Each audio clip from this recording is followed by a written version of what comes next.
மக்களே, கர்த்தருடைய சத்தம் துதிக்கப்படட்டும். நான் அருண் பியஸ் மட்டி. உங்கள் அனைவருக்கும் நன்றி. இன்று ஏப்ரல் மாதத்தின் 81ஆம் நாள். இது 2025ஆம் ஆண்டின் 4வது மாதம்.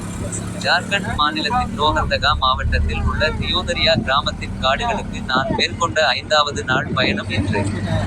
இந்த காடுகளில் சுற்றித் திரிந்தபோது எனக்கு மிகவும் குளிராக இருந்தது. அவரது கூற்றுகளில் ஒன்று பைபிள் வசனத்தை அடிப்படையாக கொண்டது. முதல் தெசலோனிக்கேயர் 4:14 இவ்வாறு கூறுகிறது: இயேசு மரித்து உயிர்த்தெழுந்தார் என்று நாம் விசுவாசித்தால், அப்படியே இயேசுவுக்குள் நித்திரையடைந்தவர்களையும் தேவன் அவரோடே கூட கொண்டு வருவார். உங்கள் அனைவருக்கும் மனமார்ந்த வணக்கம். இப்போது எனது யூடியூப் சேனலில் உள்ள ஸ்டிக் பொத்தானை கிளிக் செய்ய